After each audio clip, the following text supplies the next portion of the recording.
Step into your future with an all-new series, Star Trek Starfleet Academy. Being a cadet means being open to the people around you. I've spent my whole life getting away from stuff, letting someone in. It's hard. I want to be captain. I need to be captain. Holly Hunter and Paul Giamatti's star. You'll encounter challenges your predecessors never had to imagine. Starfleet Academy. New series now streaming on Paramount Plus. For me, travel has been the university of my life. And I think that I've learned about who I am being on the road. And the farther from home I got, the more at home in myself I have felt. That's writer Andrew McCarthy, author of the new book Walking with Sam, a memoir about Andrew's 5-week pilgrimage on the Camino de Santiago with his teenage son. And I'm Aislinn Green, Associate Director of Podcasts at Afar, and this is Unpacked, the podcast that unpacks one tricky topic in travel each week. Some of you may know Andrew from his work in film and TV. He starred in such 80s classics as St. Elmo's Fire and Weekend at Bernie's. And more recently, he's directed TV shows like Good Girls and Orange is the New Black. But I'm actually more familiar with his work as a travel writer and editor. As a young man, Andrew picked up Jack Hitt's book, Off the Road, a memoir about walking 500 miles of the Camino. And shortly after, Andrew was on a plane, following the same route. It's not an overstatement to say that pilgrimage changed his life and turned him into a traveler. Since then, he's written 4 books. He was the editor-at-large for National Geographic Traveler for 12 years, and he guest-edited the Best American Travel Writing Anthology. And in 2010, he participated in one of Afar's first Spin the Globe trips. That year, we spun the globe and sent Andrew to Ethiopia with less than 24 hours' notice. Check out our show notes for that story, including how he got himself arrested. Andrew's latest book, Walking with Sam, came out May 9th. As his son took his first steps into adulthood, Andrew wanted to recreate his own first Camino walk and cement their bond. As they walked, sometimes together, sometimes apart, they faced blisters and hours in the baking sun, the paradoxes of solitude and companionship, and the transformative power of the Camino pilgrimage. Let's get into our conversation. Well, Andrew, thank you and welcome to Unpacked. We're so happy to have you here today. Good to be with you. We're here to talk about your new book, Walking with Sam, which I have savored over the past couple of weeks. And I've only read excerpts of Jack Hitt's Off the Road, but that kind of combination of frankness and humor that he weaves together is also such a hallmark of your new book. And I was just curious, it made me laugh. It was poignant and realistic. It felt like a real travel memoir. And it made me reflect on my own family dynamics. And I was curious, how did you hold and balance all of those aspects while writing the book?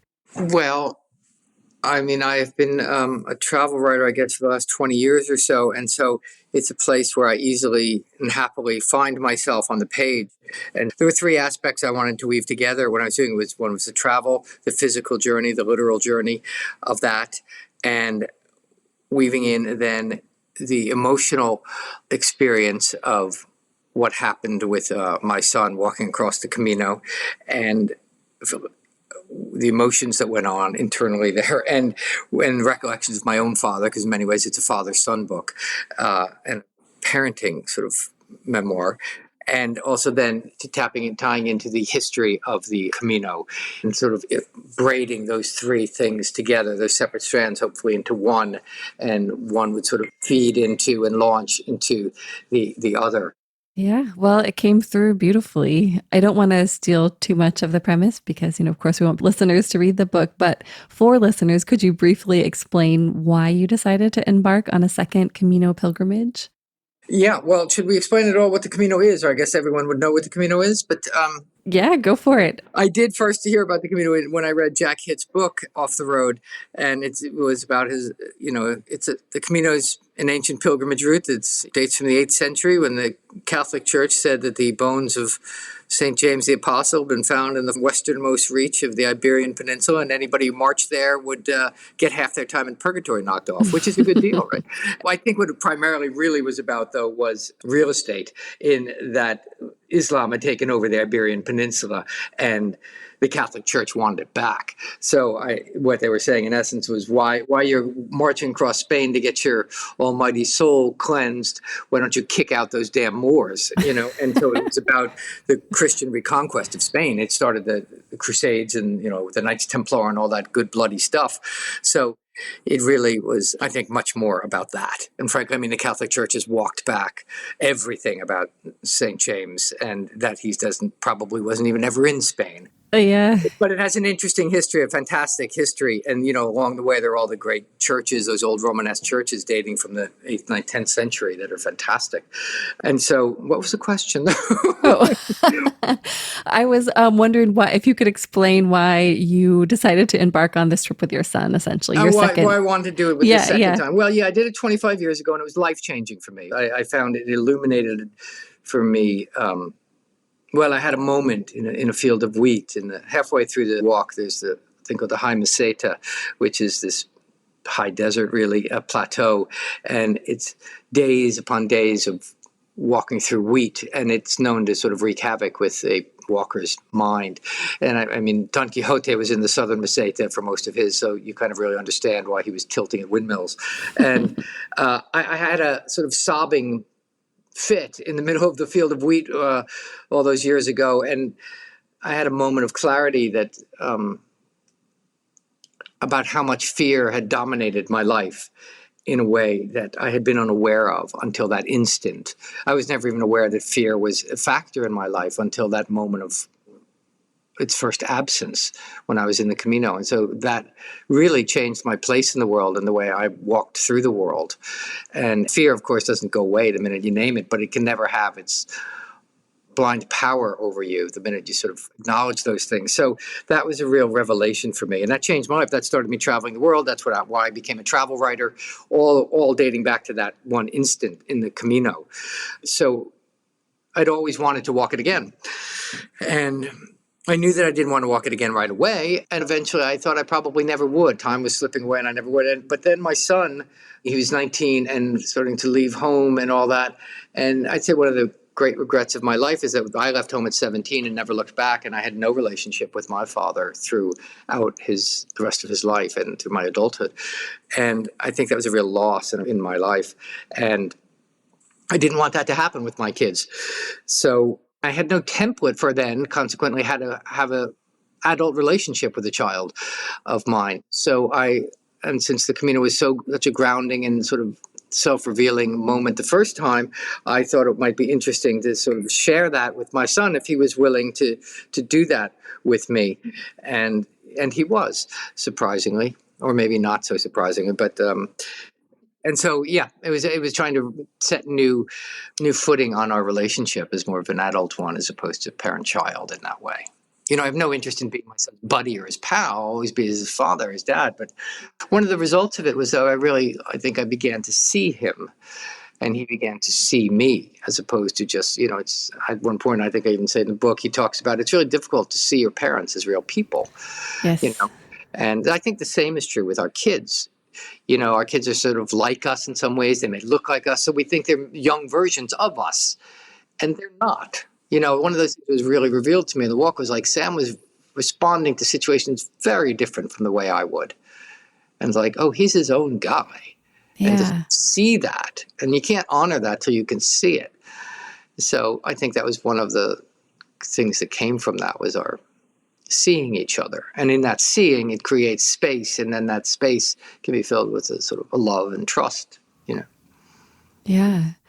It's powerful. And I was curious to know how the effects of the walk have kind of bled out into your post-way life. Like, have you seen changes in your relationship come from these 5 weeks? Yeah, sure. I think I now tend to, instead of advising or telling Sam, I tend to advocate for him, to him. It doesn't mean take it or leave it, but I'm fighting for you in the way that I see best, and that you can take that or leave it. And I'm the only one that because I'm your father, this is what I'm doing, And so he sees that as what it is, which is advocating for him. Whether he agrees with it or not, take it or leave it. But he doesn't see it as being told or being parented. I'm just respecting him by going, this is what I see and what I guess I would do, which then leaves him the space to come to me and go, Dad, so this thing happened. On the Camino, I had the greatest luxury you can have with adult children, which is time. Usually he's racing out the door. Hey, Sam, you want to go have sushi for dinner? Yeah. Okay, I'll see you later. And on the Camino, it was just time. So, you sit my son down to talk, you're not going to get very far, but you get him moving. Eventually it all comes out. We would start every day and I would just stay silent and just wait. And then eventually, whether it was 5 minutes or an hour later, he goes, so anyway, I was thinking, and it starts coming out. He was processing a big thing in his life on our walk. And so I would just sort of wait for him to begin and to not have to have an answer, to not have to have a fix, to not have to have wisdom or guidance or any of that kind of parental stuff. I think was a great relief to him.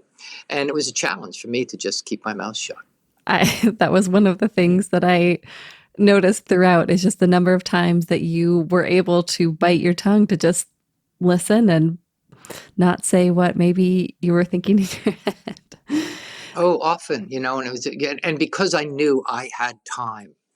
If I just had 15 minutes of his time, I'd listen and I'd go, okay, you know what I think, Sam? And I would, give him some off the cuff kind of thing. And to knowing that I had the time and the miles with him to just let it, people don't want to be told.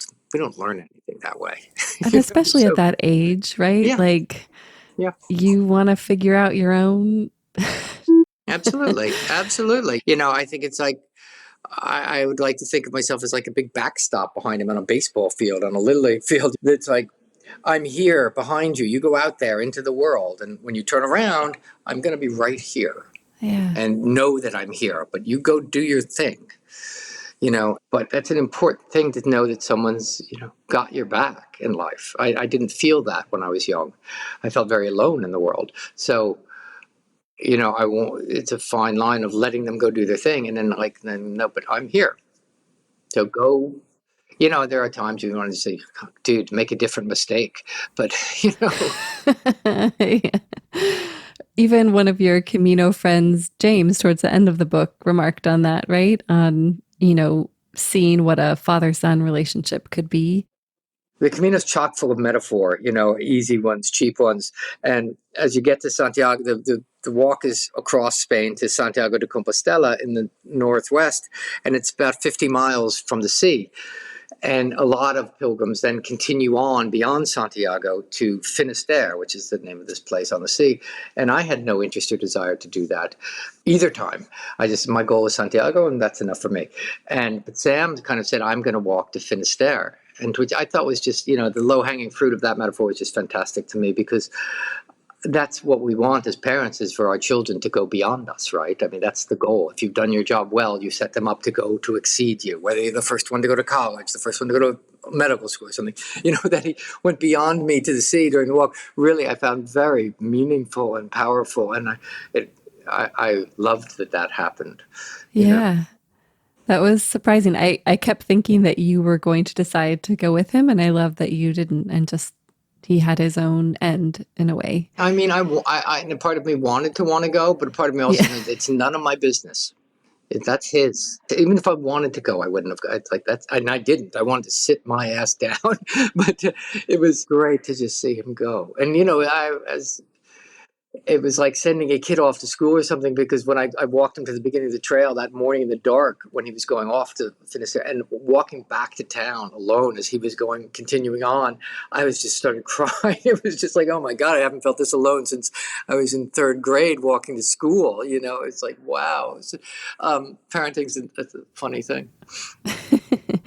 How have you seen the effects of the Camino in Sam since then? Because it affected you so much for so many years, it seems like. I think there's a solidity in him and a knowing in him that I didn't see before. As I mentioned in the book, Sam had a terrible time in school. He was not a student. If you're not the square peg is the square hole in school, you're often dismissed and or judged. They blame you for it, and they don't see you. And I mean, that's all any of us want in life, is to be seen, right? And so he didn't feel seen in school. And so consequently, it's the same way I didn't. And, and what they tell you in school, if you're not fitting in that square peg, they tell you there's something wrong with you. And, I think that really harmed him the way it harmed me. I still, all these years later, every September, I'm still glad I don't have to go back to school. And I'm still rail against sort of elite academia. It bristles me because I feel an insecurity somewhere, But having said that, I think he then started to feel he was legitimate, he was enough, he was complete. And then something in the physical walking of that, it can't be taken away, You earn your way across the country and into yourself, and no one can take that away. And you realize it doesn't matter what anyone else thinks. I did it. It's mine. I don't care what you think. And not in an assertive way. It's just it's utterly unimportant what you think, because I know the experience I had, and there's something great in the knowing. There were several times that you or someone else would talk about walking your own Camino, and I thought that was a very interesting way to look at something that so many people have done, is that everyone has their own journey in this very collective space. I mentioned in the book the first time I walked, I got together with someone I had met on the Camino, and she brought a friend of hers who had walked the Camino I didn't know very well, but he'd been walking the same days over the same land that I was, and he showed pictures from his trip, and he told stories of his trip, and it sounded like he was on a different planet to me, and yet we were on the same terrain and the same days, and I didn't recognize anything in his stories, or very few things in his pictures, So it's so odd. It made me really realize in that moment all those years ago that not just on the Camino, but in life, everyone's having their own unique experience of it. And who are we to judge? And so that's what you learn. That's when everyone says, when that line, walk your own Camino, is about. It's like that you have no idea what that guy's going through or why they're here. People tend to walk the Camino because they're at some kind of crossroads in their life, whether they know it or not. It's not something normal in our culture to go off and do that. So it is like, mind your own business. Yeah. I mean, that could be on the trail, off the trail, really. Yeah. No, they're all, the metaphors for life on the Camino is bound, So. Yes. Yeah. Well, you talked a lot about the kind of memories and the impressions and, the lessons that stuck with you from your first walk. And I was curious to know, I'm guessing it's been a couple of years since you did the second one. What are the memories or impressions that have remained with you this time around?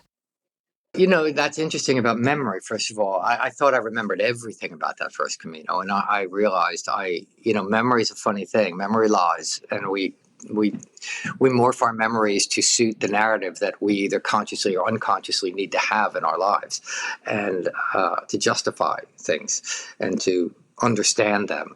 And walking the second time made me really realize that when I would go to places I knew I'd been to before, and they were just so different. And I'm like, this is not what and I know buildings rise and fall, but it wasn't like that. It was something else. It's like, this is not, I remembered so little specific. And there were a few places that were exactly as I recalled them, but many were so different. So, but what I've taken from this one, I think, is a sense of that, as mundane as it sounds, is that we can trust our own experience and that it's enough. We spend so much time sort of unconsciously striving in a certain way or wanting, a little not sure. And so we compensate and do and I think there's just something in the knowing that, and we forget that all the time. But when you're on the Camino too, you really start to live the knowing in a certain way, because all you're doing is walking. All day long you're walking, looking for food and looking for a place to sleep. And on the Camino, finding food and a place to sleep are not difficult. It's not like you're on the Appalachian Trail carrying the world on your back and you have to know stuff. You don't have to know anything to do the Camino. You just need walking shoes and go. And so I just think we can be trusted to ourselves. So it's a big deal.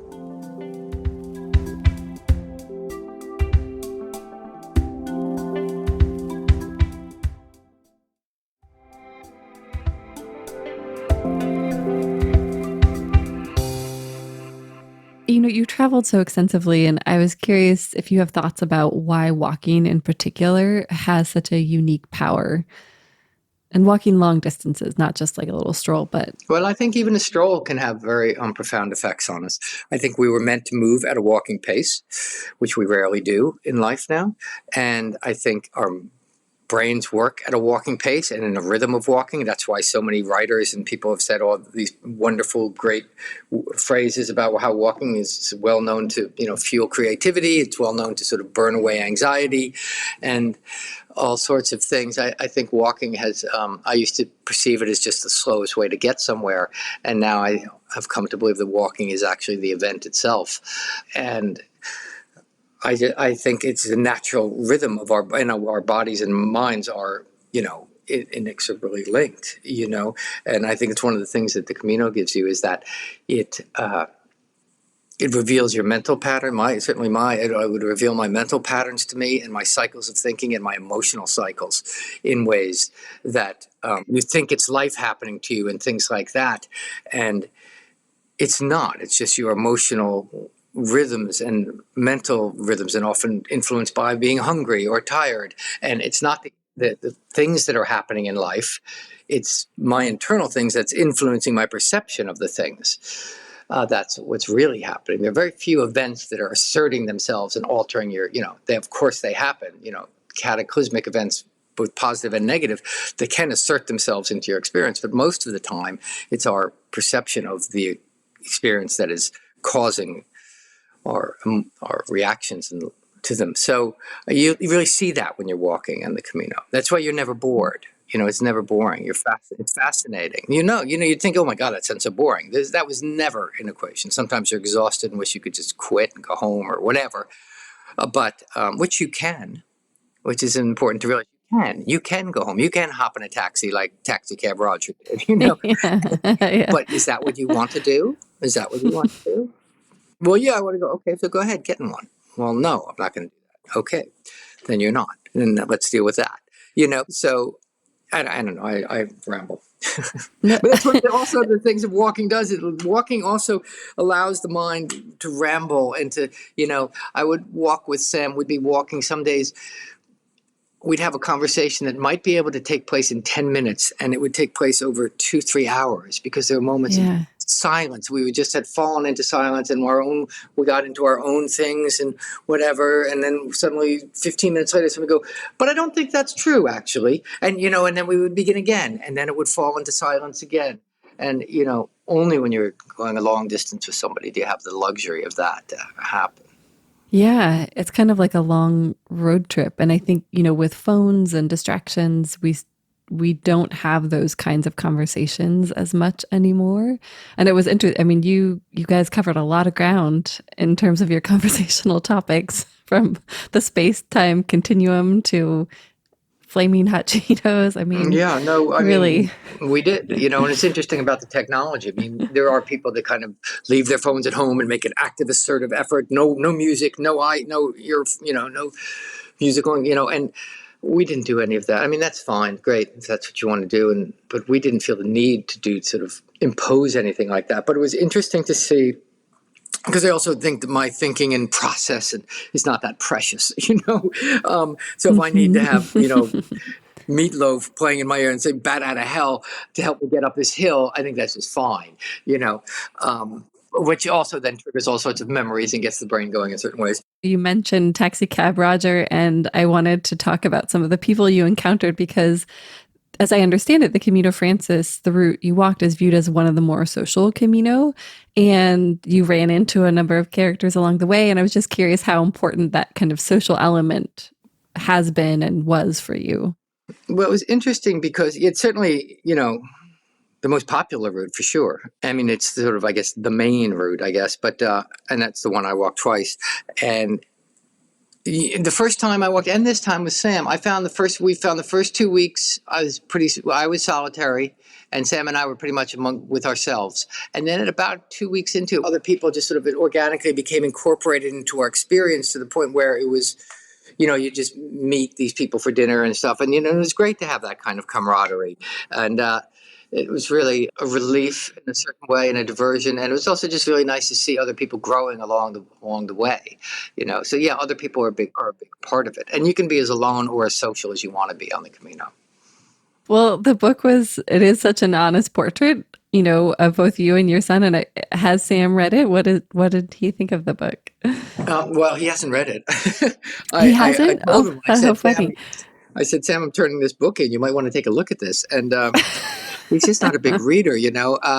He read the first dozen pages or so, and he flipped through. And he did read the audiobook with me, so he says all his dialogue in the book. Oh, he So, did. Oh my yeah. gosh, how cool. Okay, So- all right, I'll have to listen to that. So all his dialogue is, Sam approved. The rest of it, we'll have to see. I think he's waiting for the audiobook. Like my other books, he's listened to the audiobooks on them. He hasn't read them. Okay, that's awesome. Well, would you do this again with him or with another child of yours? Yeah, if any of my kids wanted to do it, I guess I'd have to, wouldn't I? My daughter would rather go to Paris, she said, though. Okay, all right. No Camino for her. But I would, yes is the short and easy answer. But it's a funny thing, though, because the second Sam wanted to do it again right away, and I would love to go tomorrow. And yet what happens, when it was over, you're filled with such mixed feelings and the relief and exhaustion and joy and pride that you made it, and such sadness that it's kind of over, and that moment is never going to come again with my son. Yeah. We could go do it again, but it would never be the same. It'll be something else. But it needs some time between, maybe we do it again. He said, Dad, let's do it in 25 more years. And I'm like, dude, we got to do it sooner than that. But I'm sure I'd love to do it again, whether with myself or with one of my kids or my wife, I would love to. I think it's I think you should pick your Camino partner carefully if you're going to go with someone, but because it's a big experience, and so sure, I'd love to is the short answer, but I think I'd want to certainly give it some more time and some years before I did that again, because it takes a long time to process what happened. Those revelations sort of come slowly at a walking pace. Would you say you're still processing this Sure. most recent one? Sure. Yeah, interesting. Well, I had wanted to ask what advice you might have for other people considering a pilgrimage like this. And so picking a good partner, that seems like a great piece of advice, but any other tips for seekers? I would always just say what I say about any kind of travel. Go. Don't think about it too much. Go. It's high. It'll be cheaper walking the Camino than living at home for a month. It would cost you no money. You can live very, very cheap on the Camino. It's not about money. It's not, if you can get time off from work, that's a whole other issue. But I mean, I often think people don't travel because they're afraid, and that's fine. But I really do think that's the primary reason why people don't go. And the Camino requires nothing. You need to have no sense of direction. There are yellow arrows painted on the ground and on rocks and on trees that guide you across the whole country. You know what I mean?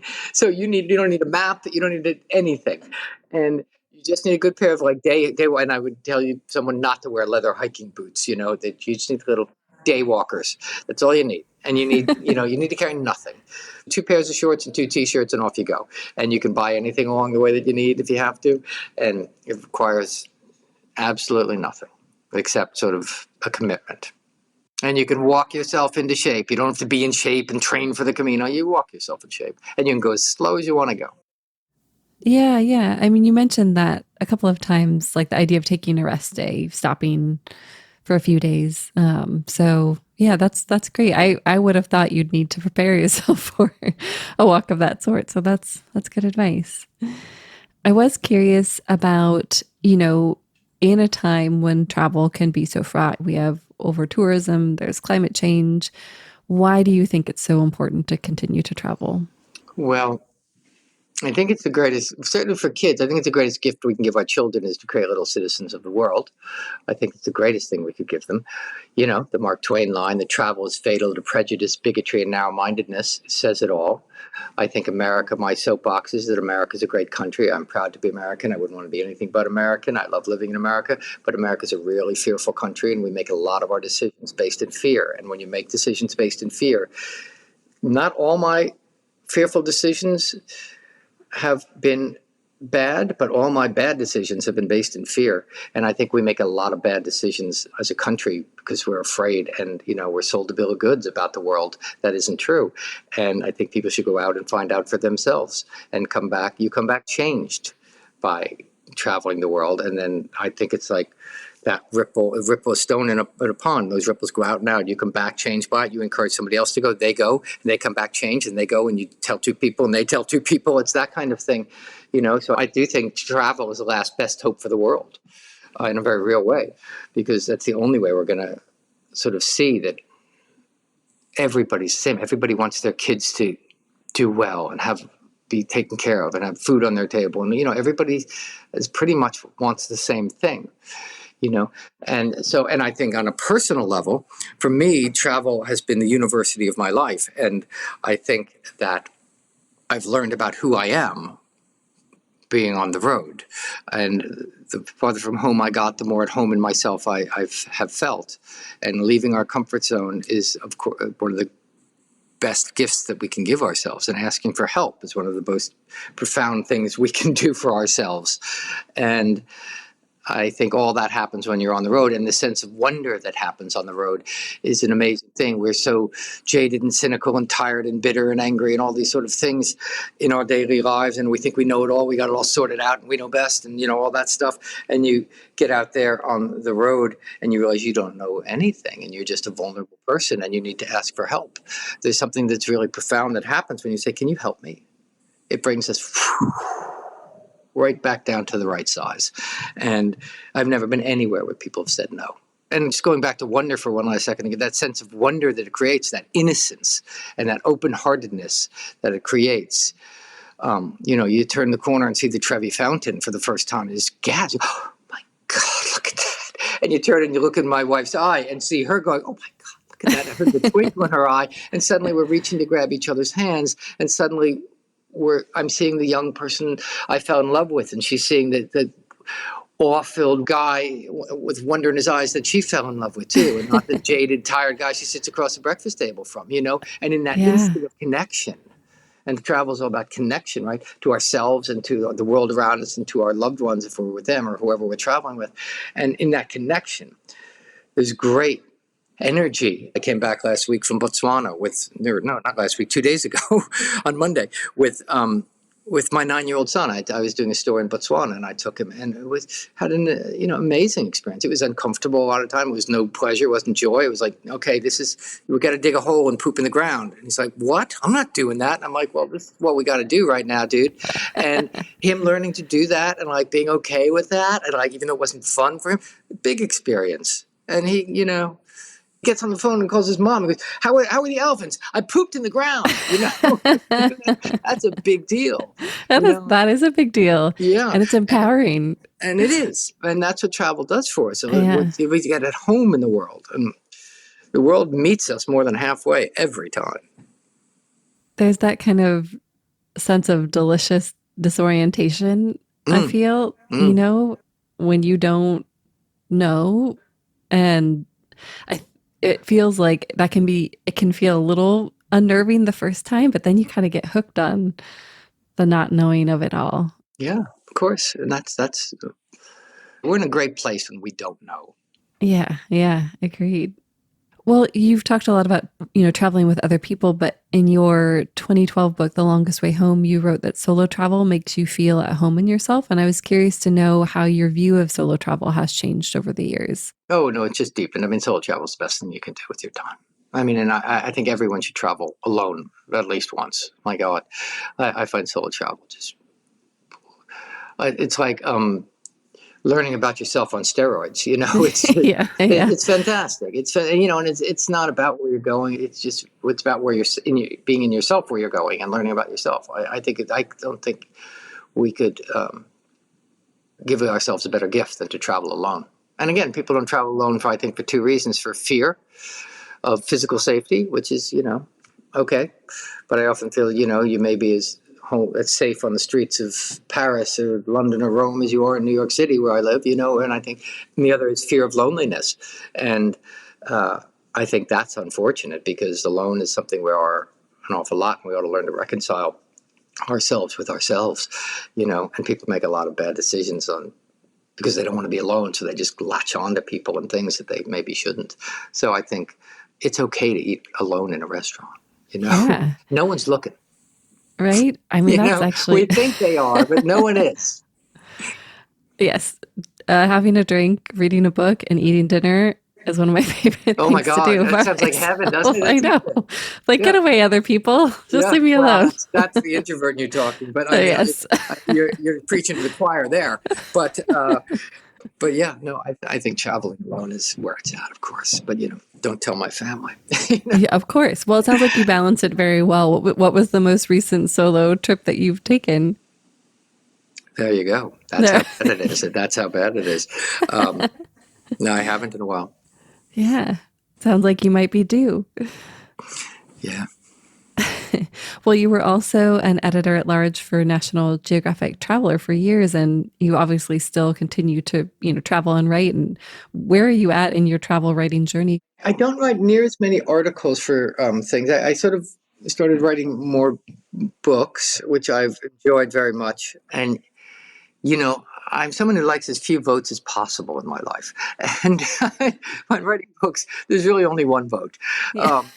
And I appreciate that. Good or bad, it's my fault. But also, I think travel magazines have sort of gone the way of the dinosaur in many, Afar is one of the last excellent magazines there are. So many of the other ones are just sort of now lifestyle magazines. Very few travel magazines and travel sections in newspapers exist. I got into travel writing in about 2004, and sort of that 10-year period there, that was sort of the last hurrah of that in a very real way, it feels like to me. But I love traveling. I love writing about travel. So yes, I still enjoy doing it. I don't chase it as hard as I did. I found when I got into travel writing, it was a real creative rebirth for me in a way. I'd struggled with my acting career had sort of blossomed very quickly when I was young, and then sort of plateaued in this way that wasn't that interesting to me. So when I discovered travel writing, because traveling had been so profound in my life, and then to be able to write about it, and I intuitively knew two things about travel writing, which is what we were just talking about, that travel is meaningful and it changes your life and it's important. And the other thing I knew intuitively was tell a story, don't sell a destination.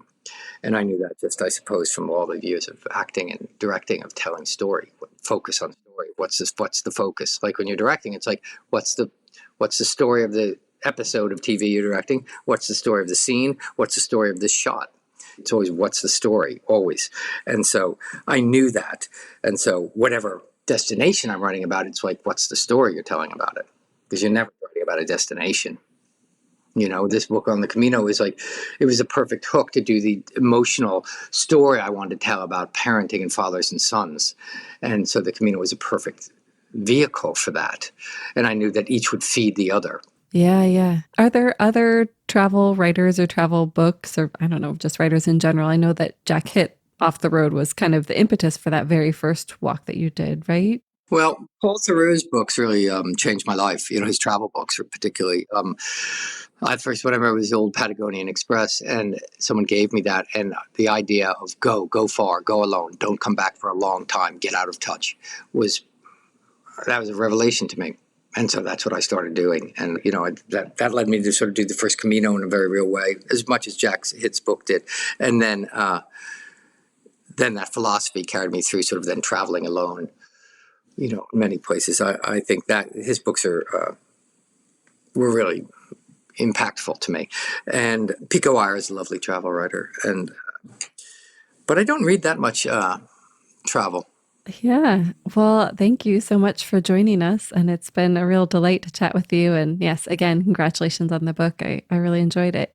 Oh, thank you. Thanks very much. It's really nice to talk to you. It's always fun and energizing to talk about travel.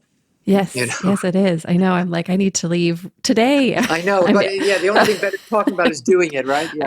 I know. I actually have had itchy feet recently. So where are you going? I'm actually going to France in June, and then Wisconsin for a panel. And then actually my dream for this next year, it was put on hold because of COVID, but I want to walk the Kumano Kodo in Japan, that pilgrimage trail. So that is, I'm planning to do. It depends. You can kind of make it your own. I think some people do it in like a week. I'm hoping to do maybe 2 weeks and spend 3 weeks to a month there total in Japan. So, but yeah, I can't wait. Fantastic. Yeah. I have to say about the Camino, a lot of people walk the Camino very, they pick it up along the way. And most people probably walk just the last 5 days. Yeah, yeah. You can get your Compostela, this sort of badge that you walk the Camino if you walk 100 kilometers. But I found the longer the rewards come in the sheer attrition of wearing down. The longer you can walk, the better. These people that come and walk for the last 5 days, okay, great. That's great. It's all you could get away for. Cool. That's great. And more power to you. But I do think that the sheer wearing down your defenses is where it's at. That's where the gold is. I really did feel finishing your book like I would like to go walk that and have that, do the long, the 5-week, 500-mile version. And I haven't previously. And so thank you for that inspiration, because that kind of wearing down and seeing where your mind takes you and your emotions take you, it's appealing, intriguing. And it builds you back up in a way that's so solid and so welcome and so attractive. What I would see the other pilgrims that, like, as they're nearing the end, particularly there's a point when you're about 100 miles out where you've really hit your stride and you're not close enough to the end to start having anxiety about what's going to come next, but you're really in the flow of it. And everybody, it's just, I would see these people that I've been seeing for a couple of weeks now, they're just sort of blossoming, and it's just really attractive feeling and sensation and a real pleasure, right when you get to about Leon. And just after that, it's really, wonderful. God, you make me want to go again. Well, good. All right. Well, you also I felt like you own that, the credit card pilgrim. Oh, well, that's an interesting thing. That's an interesting thing. The credit card notion of, because along the way on the Camino, there are these albergues and these sort of dormitories. Initially, they were built and run by the churches in every town because it was a religious pilgrimage. So they would have, big rooms with bunk beds, whatever, and you could sleep for $1 or $2, €1 or $2 a night. And they still exist. But, I'm 60 years old now, and which is shocking. That's a whole other story. But I didn't need to have people climbing over me to get to their top bunk and waiting in line in the bathroom. And I'm like, what am I doing this? I got nothing to prove in this way. I'm just walking, and so to sort of accept that and kind of go, I'm going to stay at this nice little pension for €20 a night and have my own bathroom. That to me, there were certainly nights where we did stay in albergues with people. It was lovely and fun, and you don't sleep near as well. And, but yeah, letting go of all that kind of stuff for me is like this. It has to be done this way. Nonsense. There's many ways to do it as there are people. I have to admit, I left that conversation with a real temptation to walk the trail myself, the full version, and as soon as possible. I'll let you know if I actually do it. As for Andrew, we'll link to his new book and his previous books, as well as his Spin the Globe for Us in the show notes. You could read more of Andrew's work on andrewmccarthy.com and follow him on Twitter and Instagram at Andrew McCarthy. Instagram in particular has some really fun photos from Andrew and Sam's Camino walk. And if you too feel inspired to take a big walk, we'll share a few resources in our show notes. Ready for more unpacking? Visit afar.com and be sure to follow us on Instagram and Twitter. The magazine is at Afar Media. If you enjoyed today's exploration, I hope you'll come back for more great stories. Subscribing makes this easy. You can find Unpacked on Apple Podcasts, Spotify, or your favorite podcast platform. And be sure to rate and review the show. It helps other travelers find it. This season, we also want to hear from you. Is there a travel dilemma, trend, or topic you'd like us to explore? Drop us a line at afar.com/feedback or email us at unpacked@afar.com. This has been Unpacked, a production of Afar Media. The podcast is produced by Aislinn Green and Nikki Galteland. Music composition by Chris Collin. And remember, the world is complicated. We're here to help you unpack it.